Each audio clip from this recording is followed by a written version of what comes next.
శ్రీగంధం శాండిల్వుడ్ ఫార్మింగ్ చేసి మంచి ఆదాయాన్ని సంపాదించవచ్చు. చెప్పాలంటే కోట్లలో ఆదాయం మీ సొంతం చేసుకోవచ్చు. అయితే ఇవి ఖరీదైన చెట్లు కావడంతో దొంగల బెడద ఎక్కువగా ఉంటుంది. కాబట్టి చెట్టుకు 6 ఏళ్లు దాటిన తర్వాత అక్కడక్కడ సీసీ కెమెరాలు అమర్చుకోవాలి. అలా గంధపు చెట్లను కాపాడుకోవాలి. మరి ఈ శ్రీగంధం చెట్ల మధ్యలో ఇతర రకాల చెట్లను కూడా నాటుకోవచ్చు.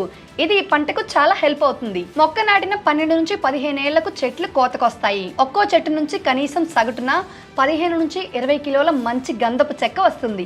మరి అలాంటి ఈ శ్రీగంధం పంట సాగుకు ఎలాంటి మట్టి కావాలి, వాతావరణం ఎలా ఉండాలి, ఏమేమి ఎరువులు అవసరం అవుతాయి, అసలు మొక్కలు నాటే పద్ధతి ఏంటి, పంట కోత పద్ధతులు, అటవీ శాఖ అనుమతులు, ఇలా వీటన్నిటికీ సంబంధించిన పూర్తి సమాచారాన్ని ఈ వీడియోలో మీరు తెలుసుకోబోతున్నారు. అది నా సొంత మాటల్లో నేను చెప్పేది కానే కాదండి. చందనం చెట్ల పెంపకంలో ఎన్నో ఏళ్ల అనుభవం కలిగిన రమేష్ గారు చెప్తారు. సో మీరు అనుభవం కలిగిన రమేష్ గారి దగ్గర నుంచే అనేక విషయాలు తెలుసుకోవచ్చు. సో వీడియోని స్కిప్ చేయకుండా పూర్తిగా చివరి వరకు చూడండి. మీలో ఇంకా ఎవరైనా మన ఛానల్ ని సబ్స్క్రైబ్ చేసుకోకుండా చూస్తున్నట్లయితే boss wala farming Telugu channel ని సబ్స్క్రైబ్ చేసుకోండి. బెల్ బటన్ ని ప్రెస్ చేయడం మాత్రం అస్సలు మర్చిపోకండి. ఇక ఏ మాత్రం ఆలస్యం చేయకుండా టాపిక్ లోనికి వెళ్ళిపోదాం. హాయ్, హలో, నమస్తే, welcome to boss wala farming Telugu channel. నేను మీ శిరీష కందుల. శ్రీగంధం చెట్టు అనేది ఒకటే రకమే అండి. శ్రీగంధం చెట్టులో రకాలు అనేది ఏం లేదు, ఒకే రకమే. బట్ చెప్పేవాళ్ళు 2 రకాలు 3 రకాలు అలా చెప్తారు, కానీ సింగిల్ వెరైటీ అండి. శ్రీగంధం అనేది ఒకే ప్లాంట్. మ్యాక్సిమం వచ్చేసి 40 ఫీట్ వరకు, 40 to 50 ఫీట్ వరకు వెళ్ళిపోతుందండి హైట్ వచ్చేసి. యాక్చువల్గా ఈ శ్రీగంధం ప్లాంట్స్ అనేది ఎర్రమట్టి నేలలు అయితే చాలా అనుకూలం అండి. ఇసుక ఎర్రమట్టి మిక్స్ అయినవి, ప్లస్ గుల్క రాయి ఎర్రమట్టితోటి మిక్స్ అయినవి. కంప్లీట్గా సాయిల్ అనేది ఎలా ఉండాలి అంటే, వాటర్ పడినాక కంప్లీట్గా ఒక రైన్ అనేది వస్తుంది, ఒక 1 or 2 అవర్స్లో భూమిలోకి వాటర్ అనేది సీపేజ్ కావాలి. అలా ఉన్నప్పుడు మాత్రమే ఈ చెట్టు అనుకూలం అండి. లేదు అంటే కింద నల్లమట్టి పొలాల్లో బ్లాక్ సాయిల్ వేసినాం అనుకోండి, అది అనేది నీకు కంప్లీట్గా కిందికి పడిపోదు, వాటర్ సీపేజ్ కాదు, చాలా టైం వేర్ల దగ్గరే ఉంటుంది. ఆ విధంగా ఉన్నప్పుడు వేర్లు అనేది కుళ్ళిపోవడానికి, ప్లస్ మొక్క డ్యామేజ్ కావడానికి, చనిపోవడానికి అవకాశం అండి. మన భూమిలో ఉన్నటువంటి pH వాల్యూ 7.5 to 8.5 ఉండాలి. అప్పుడు మాత్రమే ఈ మొక్కకు చాలా అనుకూలంగా ఉంటుంది.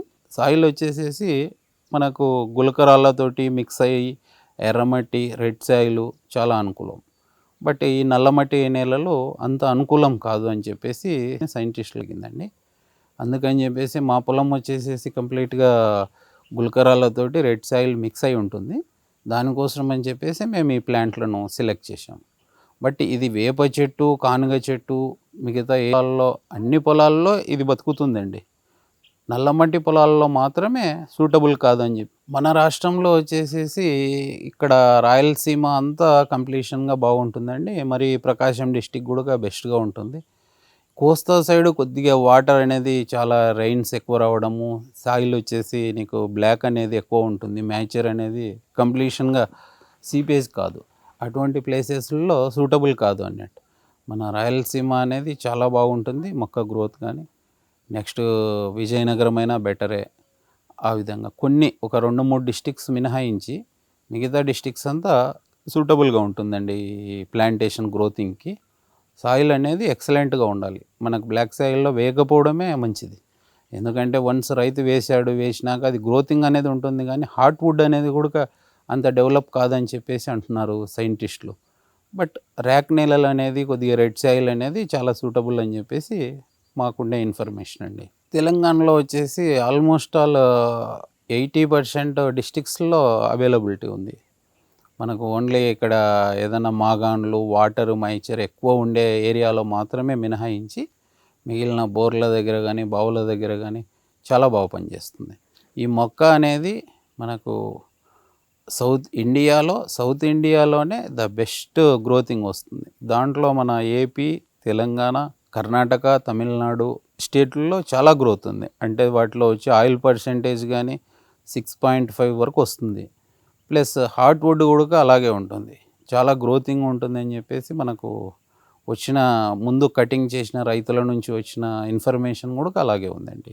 ఎరువులు అనేది ఏముండదండి. స్టార్టింగ్లో మొక్క నాటేటప్పుడు మాత్రం మనం 2x2 ఫిట్ తీసేసి ఉంటాం కదా, వాటిలో వచ్చేసి వేపపిండి, వర్మీ కాంపోస్టు అండ్ వ్యాము, సోడోమోనాసు, ట్రైకోడర్మా విరిడి అవన్నీ ఫార్ములా తయారు చేసినదంతా వాటిలో వేయాలి. వేసేసాక తర్వాత కొద్దిగా సాయిల్ తోటి ఫిల్ చేసి పైన మొక్కను పెట్టేసేసి ఫిల్ చేయాలి.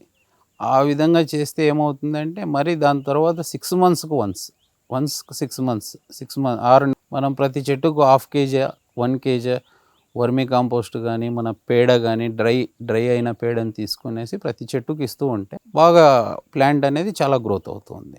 అవన్నీ మనకి ఇప్పుడు వేపపిండి అనేది ఫ్యాక్టరీస్ దగ్గర అవైలబిలిటీ ఉంటుందండి. అది ఫ్యాక్టరీస్ దగ్గర తీసుకొచ్చేసేయాలి. ఈ వర్మీ కాంపోస్టు తర్వాత అది కూడా ఈ ఫార్మ్స్ అనేది డెవలప్ చేస్తూ ఉంటారు వాళ్ళు.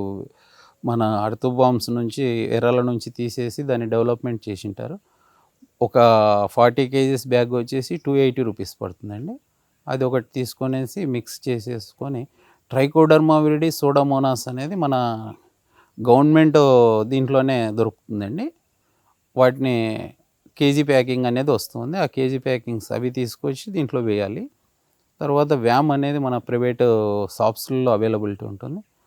వాటిని అంతా మిక్స్ చేసేసి ఒక 20 days మనం ప్రాసెస్ చేశాక ఈ చెట్లు నాటే ముందే దానిలో ఫార్ములాను రెడీ చేసేసుకొని మనము ఫిట్లో వేసేసి ప్లాంట్ నాటినామంటే దానికి వేరుకు సంబంధించిన డిసీజెస్, వేరు కొల్లు, వేరు తెగులు, ఎండు తెగులు ఇటువంటివి అనేది ఏది లేకుండా చెట్టు హెల్తీగా గ్రోత్గా బాగా డెవలప్ అవుతుంది. ఇంక ఇప్పుడు మనం అది క్యాలిక్యులేషన్ చేసుకోవాలి. మనము ఇప్పుడు 300 ప్లాంట్స్ అంటే 300 ప్లాంట్స్ మనం ప్లాంటేషన్ చేస్తున్నామంటే 1 kg వచ్చేసి వర్మీ కాంపోస్టు, ఒక 1/2 kg వేపపిండి, ఇది ఒక 100 grams సూడోమోనాసు, ట్రైకోడర్మా విరిడి, వ్యాము 3 మిక్స్ చేసేసుకొని ముందే మనం ఒక 20 days ముందుగానే దాన్ని అంతా వాటర్లో 25% రేషియోలో వాటర్ మిక్స్ చేసేసుకొని మనం దాని తర్వాత సాయిల్ అప్లికేషన్ అనేది చేస్తే హెల్తీగా దాంట్లో ఫార్ములా ఇప్పుడు మనకు ఉండే ఇది మొత్తం భూమిలో ఉన్నటువంటి మంచి సూక్ష్మజీవులను 10 times 20 times గ్రోత్ చేయడానికి యూజ్ అవుతుంది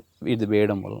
కంప్లీట్గా రెయిన్ అనేది ఒక మోతాదులో ఉండాలండి. వర్షాకాలము, ఎండాకాలము, చలికాలం 4 months ఎలా ఉంటుందో ఆ విధంగా ఉన్నప్పుడు హెల్తీగా వస్తుంది ప్లాంట్.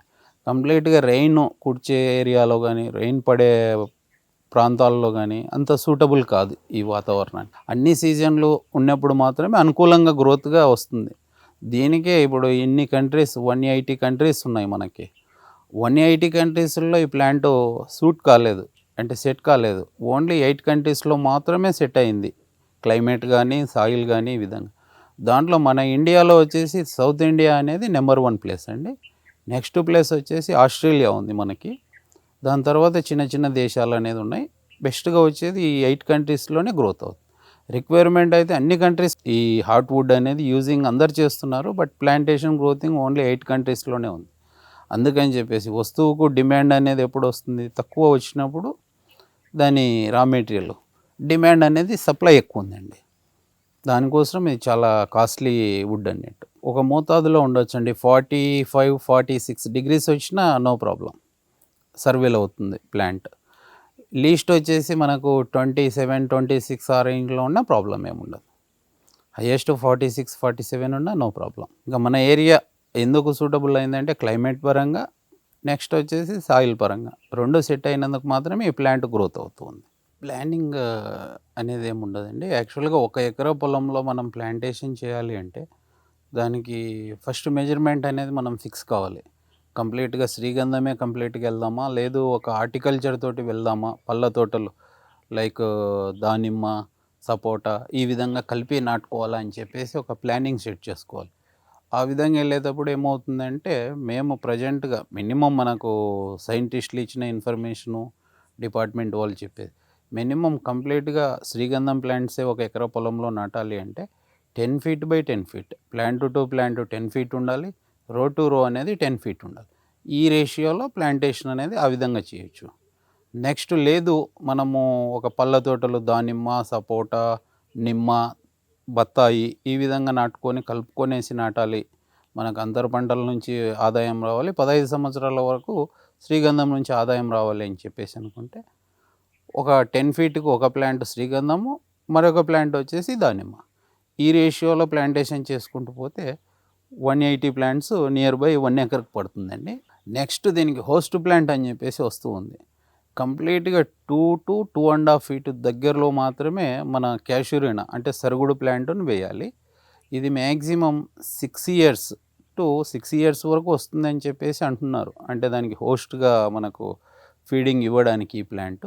దాని తర్వాత ఇప్పుడు లేటెస్ట్‌గా వచ్చిన ఇన్ఫర్మేషన్ ఏమంటే మన ఇండియన్ వేప. అంటే 2 చెట్లకు ఒక చెట్టును అనేది వేపను వేసేసుకుంటే 6 సంవత్సరాల తర్వాత సరుగుడు చెట్టు అనేది మనకు అంతగా ఆహారాన్ని అందించలేదు కాబట్టి హోస్ట్ ప్లాంట్‌గా వేప చెట్టును అనేది వేస్తే బెటర్‌గా ఉంటుందని చెప్పేసి లేటెస్ట్‌గా ఆస్ట్రేలియన్ శాస్త్రవేత్తలు ఇచ్చిన ఇన్ఫర్మేషన్ అండి ఇది. వాళ్ళు ఒక వెబ్‌సైట్‌లో పెట్టారు. ప్రాక్టికల్‌గా వాళ్ళు సర్వే చేసి ఈ విధంగా ప్లాంటేషన్ చేసి గ్రోత్ ఎలా వచ్చింది, ఆయిల్ కంటెంట్ అనేది చాలా గ్రోత్ అవుతూ ఉంది వేప చెట్టు వేయడం వల్ల. మేము ప్రెజెంట్‌గా ఒక 1 మంత్ బ్యాక్ మా ఫామ్‌లో ఎవ్రీ 2 ప్లాంట్స్ మధ్యలో ఒక వేప చెట్టును వేసామండి. అంటే ఆ విధంగా దాన్ని వేసుకుంటే కూడా ఫ్యూచర్‌లో మనకు హోస్ట్ అనేది సరుగుడు నుంచి మైనస్ అయినా ఆఫ్టర్ 6 ఇయర్స్ నుంచి వేప అనేది సపోర్ట్ ఇస్తుంది కాబట్టి 15 ఇయర్స్ వరకు పర్మనెంట్ హోస్ట్ ఉంటుందని ఆ విధంగా ప్లాన్ చేసాం. నెక్స్ట్ ఇప్పుడు ఫుల్‌గా వేసుకోవాలా, హాఫ్‌గా వేసుకోవాలా అనేది రైతు నిర్ణయం తీసుకోవాలి. నాకు ఒక ఆదాయం కావాలి, తర్వాత 15 సంవత్సరాల నుంచి నాకు 180 చెట్ల నుంచి ఆదాయం చాలు అనుకుంటే ఆ విధంగా చేసుకోవచ్చు. లేదా ఈ విధంగా మినిమమ్ అనేది 10 ఫీట్ 10 ఫీట్ మినిమమ్ అండి. రైతు అనుభవాన్ని బట్టి, అవసరాన్ని బట్టి, లేదు అతనికి ఉండేదని నాకు 12/12 పెట్టుకుంటానంటే చాలా మంచిది. 15/15 పెట్టుకున్నా ఇంకా సన్‌లైట్ కానీ, రైన్స్ కానీ ఇవన్నీ మనకు చాలా అనుకూలిస్తాయి అన్నట్టు. మినిమమ్ అనేది 10 feet by 10 feet compulsory maintain చేయాలి. లేదు అంటే 12 ఫీట్ రో టు రో, 12 ఫీట్ వచ్చేసి ప్లాంట్ టు ప్లాంట్. కంప్లీట్‌గా మనం వేసే హోస్ట్ ప్లాంట్ దానికి సపోర్టింగ్ హోస్ట్ మొక్క వచ్చేసి క్యాషురినా అనేది 2.5 ఫీట్‌లోనే ఉండాలి మినిమమ్ అది. దానికంటే దూరం ఉంటే అది హోస్ట్ ప్లాంట్ నుంచి ఆహారాన్ని తీసుకోలేదు. కాబట్టి 2.5 మధ్యలోనే. వేప చెట్టు అనేది 12 ఫీట్ పెట్టామనుకోండి ప్లాంట్ టు ప్లాంట్, మధ్యలో 6 ఫీట్ మధ్యలో వేప చెట్టు వేసుకోవచ్చు. ఎనఫ్ అండి, నో ప్రాబ్లమ్. అది 6 ఇయర్స్ వరకు ఇది ఇస్తుంది. 15 ఇయర్స్‌కు అది మనకు సపోర్ట్ చేస్తుంది. ఇండియన్ వేప మాత్రమే వేయాలండి. ఇది ఈ మన ఇంకొకటి మల్బార్ వేప అని చెప్పేసి వచ్చింది. అది సపోర్ట్ చేయదు సరిగా. ఇండియన్ వేప వేయడం వలన ఆయిల్ కంటెంట్ అనేది 6.5 వరకు వస్తూ ఉంది. ప్లస్ హార్ట్‌వుడ్ కూడా గ్రోత్ అవుతుంది అని చెప్పేసి మేము ఆ ప్లాన్ చేసామండి ప్రెజెంట్‌గా. సన్‌లైట్ అనేది కంపల్సరీ అవసరం. దాని గురించి అసలు ఆ సన్‌లైట్ అనేది రాకుండా ఉంటే ప్లాంట్ అనేది కూడా గ్రోత్ ఉండదు. ఇప్పుడు క్యాషురినా అనే ప్లాంట్‌ని ఎందుకు సెలెక్ట్ చేసాం దానికి లీవ్స్ ఉండవు. ఓన్లీ స్ట్రెయిట్‌గా అవి ఉంటాయి లేయర్స్ మాదిరి. ఆ సన్‌లైట్ నుంచి నీకు 50% అన్నా ప్లాంట్ తీసుకుంటుంది. కాబట్టి ద బెస్ట్ హోస్ట్ అంటే మనకు ఫీడింగ్ ఇవ్వడంలో కానీ, సన్‌లైట్ నుంచి సెక్యూరిటీ రావడానికి మనకు క్యాషురినా అనేది చాలా ఎక్సలెంట్‌గా పనిచేస్తుంది. ఇంకా ఆఫ్టర్ మనం ఇదేదైనా వేపను నాటి అది గ్రోతింగ్ బ్రాంచెస్‌ను వేపను మాత్రమే బ్రాంచెస్ కట్ చేసుకోవచ్చు. మన శ్రీగంధానికి సన్‌లైట్ వచ్చే విధంగా ప్లాన్ చేసుకోవాలి. క్యాజురినా అనేది ఇక్కడ కోస్తా సైడ్ ఉంటుందండి. కోస్తా సైడ్‌లో చాలా ఫేమస్. ఇక్కడ తెనాలి, ఇక్కడ నర్సరీస్ నుంచి మేము తెప్పించాము. మొత్తం మాకు 5000 ప్లాంట్స్ ఉన్నాయి మా 15 ఎకర్స్‌లో. కంప్లీట్‌గా ఒక 500 ఎక్సెస్ తెప్పించేసి అది ఏదైనా డ్యామేజ్ అయితే రీప్లేస్ అనేది కూడా చేసాము. ఇప్పుడు కంప్లీషన్‌గా అది కూడా మనకు 14-15 ఫీట్ హైట్‌లో వెళ్ళిపోయాయి క్యాజురినా. మనకు శ్రీగంధం అనేది 12 ఫీటు, 14 ఫీటు, 11 ఫీటు ఆ విధంగా ఉందన్నట్టు. మొక్క విత్తనం ఇష్టమైన పని అండి. విత్తనం అంటే సాయిల్ నుంచి గ్రోత్ రావడానికి సాయిల్ అనేది మనం అంతగా చదును చేసేసి చేయలేము కదా. దాని ప్యాకింగ్‌లో నుంచి ఒక 6 మంత్స్ ప్లాంట్ అనేది తీసుకొనేసి వేస్తే మనకు దాని సర్వేల్ పర్సెంటేజ్ అంటే గ్రోతింగ్ పర్సెంటేజ్ డ్యామేజ్ కాకుండా చాలా ఎక్కువ ఉంటుంది. విత్తనం అనేది వేస్తే నీ గ్రోతింగ్ అంతా 20కి రావచ్చు, 30%కి రావచ్చు. ఆ ప్రాబ్లం ఉంటుంది. కంప్లీట్‌గా మొక్కను 6 నెలల మొక్కను ఎంచుకొనేసి మనం దాన్ని హెల్తీగా స్టెమ్ బాగా ఉండే విధంగా ఉండే మొక్కను తీసుకొనేసి నాటుకుంటే మంచిగా మా ప్లాంట్‌లో ఒక 5% కూడా డ్యామేజ్ లేదండి మేము ప్లాంటేషన్ చేసినాక. ఓన్లీ ఆ 5% ఒక్కటి రీప్లేస్ చేసాము. అంతా హెల్తీగా ఉన్నాయి ప్లాంట్స్. చిన్నకారు రైతులు, సన్నకారు రైతులు కంప్లీట్‌గా వాళ్ళు ఒక హాఫ్ ఎకరా పొలం అన్నా ఫస్ట్ ఇంపార్టెన్స్ ఇవ్వాలి. లేదు నాకు హాఫ్ ఎకరా ఇబ్బంది అవుతుంది అంటే కూడా కంప్లీట్‌గా బార్డర్‌లో అతనికి ఉన్నటువంటి 2 ఎకరాల, 3 ఎకరాల పొలంలో బార్డర్‌లో ఒక ఎకరంకి వచ్చేసేసి ఒక 50-60 మొక్కలు పడతాయండి. చుట్టూ 10 ఫీట్ లాగా తీసేసుకోవచ్చు, నో ప్రాబ్లమ్. ఆ విధంగా వెళ్తూ ఉంటే నీకు అతనికి 4 ఎకర్స్ ఉందనుకోండి, ఒక 200 ప్లాంట్స్ ప్లాన్ చేసుకోవచ్చు. ఇక గ్రోత్ అవుతుంది. చిన్నకారు రైతులు ఈ నిర్ణయం తీసుకుంటే చాలా బాగుంటుందని నా అభిప్రాయం అండి. మనకు మినిమమ్ వచ్చేసి 15 ఇయర్స్ ఉండాలండి. 15 ఇయర్స్ కంటే ముందు కట్ చేయకూడదు ఈ ప్లాంట్. 15 ఇయర్స్ అనేది మినిమమ్. అక్కడ నుంచి 20 ఇయర్స్ పెట్టుకోవచ్చు, 18 ఇయర్స్ పెట్టుకోవచ్చు. 15 ఇయర్స్కు మనం ప్లాంటేషన్ అనేది కట్ చేయాలి. దాని తర్వాత మనకు వచ్చేసేసి మనం 15 ఇయర్స్ తర్వాత 30 ఇయర్స్ ప్లాంట్ ఇక్కడ వచ్చేది 80% 15 ఇయర్స్కు మనకు వచ్చేస్తుంది హార్ట్వుడ్ అనేది. ఆఫ్టర్ 30 ఇయర్స్ వరకు పెట్టుకున్న 100%కు రీచ్ అవుతాం. అంటే ఓన్లీ 15 ఇయర్స్ వెయిట్ చేస్తే 20% మాత్రమే గ్రోత్ అవుతుంది హార్ట్వుడ్. అందుకని ప్రతి రైతు 15 ఇయర్స్ టైంలో కంప్లీషన్ అయినాక పూర్తిగా అయిపోయిన తర్వాత అక్కడ బయర్స్కి చెప్పేసి మా ప్లాంట్లో ఎంత ఉంది, ఆయిల్ పర్సెంటేజ్ ఎంత ఉంది, ఎంత హార్ట్వుడ్ ఉంది ఏంటి అనేది దానికి చిన్న హోల్ వేసేస్తారు. హోల్ వేసేసుకొని దాన్ని టెస్టింగ్ చేసేసి మీది ఇంత 3.5 నుంచి 4 వరకు ఉందండి, లేకపోతే 5% నుంచి 6% వరకు ఉంది, ఈ విధంగా ఉన్నందుకు మీకు ఇదేంటిది ఇంత వస్తుంది, మీ కాస్ట్ ఇంత అవుతుంది, 1 కేజీ కాస్ట్ ఇంత అవుతుంది, 2 కేజీస్ కాస్ట్ ఇంత అవుతుంది అని చెప్పేసి వాళ్ళ రేట్ అనేది ఫిక్స్ చేసి ఆ తర్వాతనే మనం కటింగ్కి వెళ్ళాలి. దీనికంటే ముందు చేయాల్సిన పని ఏమంటే ఫస్ట్ వన్ వచ్చేసి ఎంఆర్ఓ లోకల్ మండల్ ఆఫీస్లో ఎంఆర్ఓ గారికి ఒక అర్జీ ఇవ్వాలి. దాని తర్వాత వచ్చేసేసి అక్కడి నుంచి ఆ కాపీని తీసుకొని డిస్ట్రిక్ట్ ఫారెస్ట్ ఆఫీసర్ వారికి ఇవ్వాలి. వాళ్ళు ఇచ్చిన ప్రొసీడింగ్స్ పర్మిషన్స్ని బేస్ చేసుకొని మాత్రమే మనం కటింగ్ చేయాలి. అంతకంటే ముందు కటింగ్ అనేది చేయకూడదు. ఆ విధంగా చేసినప్పుడు ఎటువంటి బయర్ అనడానికి కూడా రాడు. ఇండియా మొత్తంలో బయర్ బేస్ చేసుకునేది ఫారెస్ట్ డిపార్ట్మెంట్ వాళ్ళది క్లియరెన్స్ మీకు వచ్చిందా, కటింగ్ పర్మిషన్ వచ్చిందంటేనే బయర్ని పిలిపించాలి. ఆ బయర్ కటింగ్కి ఇవ్వకూడదు. టెస్టింగ్ చేయించి మన ప్లాంట్లో ఇంత వస్తుంది, నీకు ఫర్ కేజీకి 4,000 10,000 ఇంత ప్రైస్ ఇస్తాను, ఒక రేట్ అనుకొని వేసినాకనే కటింగ్ చేయాలి. 15 ఇయర్స్ మినిమం 15 ఇయర్స్ దాటిన ఒక 1 ఇయర్ కంప్లీషన్ ఎక్సెస్ అయినా కానీ వర్క్ స్టార్ట్ చేయాలి. ఈ విధంగా ముందు కంటే చేయకూడదు. దాని తర్వాత మనకు వచ్చేసి ప్రతి మొక్కను కట్ చేసేటప్పుడు వాళ్ళు ఒక డైమెన్షన్స్ ఇస్తారు, ఆ విధంగా మాత్రమే చేయాలి. తర్వాత అక్కడ నుంచి 2 ఫీట్ నుంచి కింద వేర్ల దాకా ఆయిల్ ఉంటుంది, ఆ మెటీరియల్ అంతా సపరేట్ చేయాలి. అవి చేసి దాన్ని బాయిలింగ్ అనేది ఆయిల్ కంటెంప్ట్కి వెళ్తూ ఉంది. పైదంతా హార్ట్వుడ్ అనేది వస్తుంది. వాళ్ళు ఏ విధంగా అయితే చేయమని చెప్పి అంటారో బయరు, ఆ విధంగా మాత్రమే మనం కటింగ్ అనేది చేయాల్సి ఉంటుంది. పర్మిషన్ లేకుండా కటింగ్ అనేది వెళ్ళకూడదు. ఫస్ట్ ఫేజ్లో పర్మిషన్ కంప్లీషన్ అయినాకనే బయర్ని అప్రోచ్ కావాలి. ఇదండి దీని ప్రాసెస్. అంతకంటే ముందు ఏ వర్క్ చేసుకోకూడదు మనం. లేదండి, ఇది కంప్లీట్గా కొన్న బయర్ ఏ విధంగా ఉంటాడో అతని డిమాండ్స్ మీద ఆధారపడి ఉంటుంది. నేను ఈ విధంగా ఇప్పుడు ఒక 100 ప్లాంట్సే తీసుకుంటున్నాను, 100 ప్లాంట్స్ ఇప్పుడు తీసుకొని మరి ఒక 6 మంత్స్కి 100 ప్లాంట్స్ తీసుకుంటాను. ఆ విధంగా అంటే అతనే వచ్చేసి పర్సన్స్ని పెట్టేసి మిషన్స్ పెట్టుకొనేసి నీట్గా కటింగ్ అనేది అతని డైరెక్షన్స్లో జరుగుతుంది. లేదు మనను ఆ బయర్ మనకే చెప్పాడు కొన్న అతను, మీరే కట్ చేయించండి, నాకు ఈ విధంగా కట్ చేయాలంటే ఆ విధంగా మాత్రం చేయాలి. డిపార్ట్మెంట్ వాళ్ళు ఓన్లీ పర్మిషన్ ఇచ్చేంత వరకు వాళ్ళ డ్యూటీ, ప్లస్ ఏ ప్లాంట్స్ ఈరోజు మనం పంపించాము, ఎన్ని ప్లాంట్స్ మీ దగ్గర ఉన్నాయి అనేది ఇన్ఫర్మేషన్ వాళ్ళు తీసుకుంటారు. డే ఎవ్రీడే మానిటరింగ్ అనేది వాళ్ళ పర్యవేక్షణలోనే జరుగుతుంది. మేము ఒక 100 ప్లాంట్స్ ఈరోజు కట్ చేసాము, మీరు అది బిల్ పే చేసాము, ఆ కాపీ ఇవ్వండి అంటే ఆ కాపీ బయర్ తీసుకొనేసి ఇక్కడ నుంచి కేరళకో తమిళనాడుకో ఫ్యాక్టరీకి వెళ్తూ ఉంది. అంతవరకు మనకి ఇంత టైమింగ్లో అక్కడి డెలివరీ కావాలనేది ఉంటుంది. అంతా బయర్స్ చూసుకుంటారు. బయర్స్కి ఒక 3 ఫీట్ పీస్ కావాలా, 4 ఫీట్ కావాలా అనే దాన్ని బట్టి ఇక్కడ మన ఫామ్లోనే కట్ చేసేసి ఇక్కడ నుంచి లోడ్ చేసుకొనేసి వెళ్తూ ఉంటాడు, డిపెండింగ్ ఆన్ బయర్ రిక్వైర్మెంట్. అది కంప్లీట్గా ఇప్పుడు హ్యాండ్ మిషన్స్ వచ్చాయండి. అవి హ్యాండ్ మిషన్స్ అంతా నీకు ఈజీగా గొడ్డెలు పెట్టి కట్ చేయడం అలా ఏమి ఉండదు. ఓన్లీ పెట్రోలింగ్ తోటి పవర్ తోటి నడుస్తూ ఉన్నాయి. అవి కట్ చేసేసి 4 ఫీటు లేదు 10 ఫీట్ కావాలి నాకు, 10 ఫీట్ సైజులో తీసుకొనేసి వెళ్తూ ఉంటారు. ఈ విధంగా అనేది బయర్స్ మీద వాళ్ళ రిక్వైర్మెంట్ మీద డిపెండ్ అయి ఉంటుంది. వాళ్ళకి కావాల్సిన సైజుకు రైతు తయారు చేసి పంపించేస్తాడు. ఇక్కడ పొరపాటు అదే అండి రైతులు చేసేది. ఫస్ట్ బయర్స్ అనేది కొద్దిగా ఒక కంపెనీ ఒక రేట్ అనేది ఫిక్స్ చేసుకొని మీ దాంట్లో హార్ట్వుడ్ అనేది ఇంత ఉంది, ఈ విధంగా ఉంది, ఈ విధంగా నేను ప్రైస్ ఇస్తాను అని చెప్పేసి రేట్ అగ్రిమెంట్ ఓకే చేసుకున్నాకనే కటింగ్ అనేది స్టార్ట్ చేయాలి.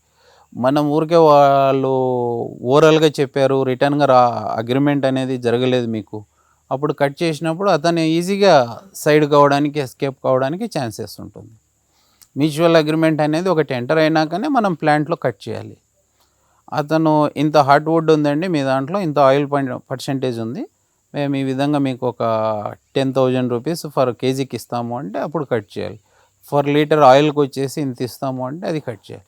అవుట్ రేటు ఇప్పుడు రైతు అనే అతను నీకు కంప్లీట్గా హార్ట్ వుడ్కే అమ్మేసేసుకుంటే ఆయిల్ ప్రాసెస్ అనేది బయ్యరే చేసుకుంటాడు. అది మనకు ఓన్లీ కేజీ రేటు మాత్రమే పే చేస్తాడు అతను బయ్యర్.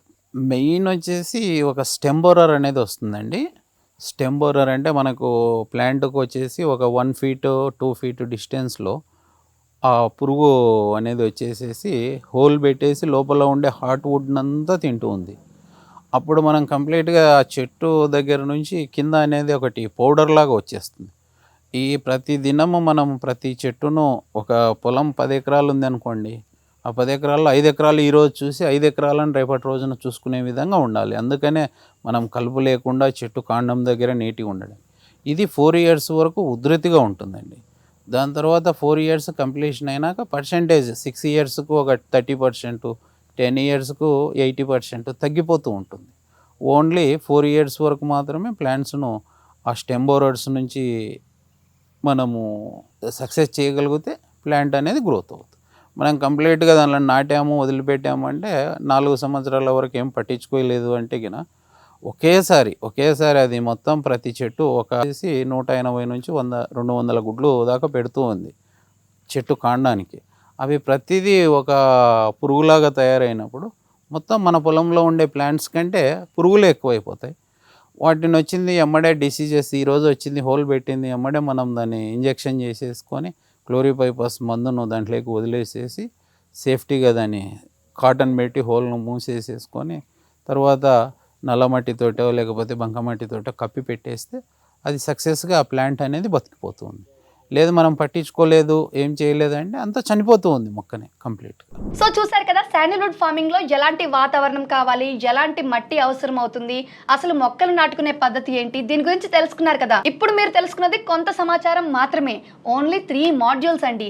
ఇంకా మన బాస్ వాళ్ళ యాప్ లో చూడండి, మీకు 16 మాడ్యూల్స్ కనిపిస్తాయి.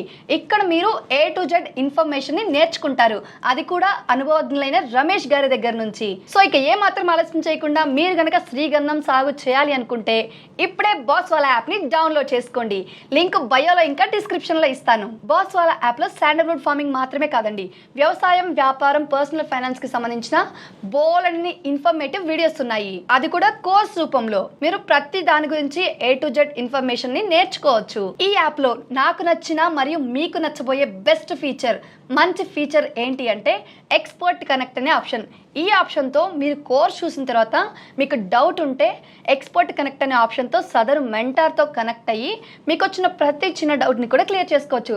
సో అర్థమైంది కదా, ఇన్ని ఫెసిలిటీస్ ఉండగా ఇంకెందుకు ఆలోచిస్తున్నారు? వ్యవసాయం, వ్యాపారం, పర్సనల్ ఫైనాన్స్కి సంబంధించి మరింత సమాచారాన్ని తెలుసుకోవడానికి ఇప్పుడే బాస్ వాళ్ళ యాప్ని డౌన్లోడ్ చేసుకోండి. లింక్ డిస్క్రిప్షన్లో ఉంటుంది. Boss wala, be the boss.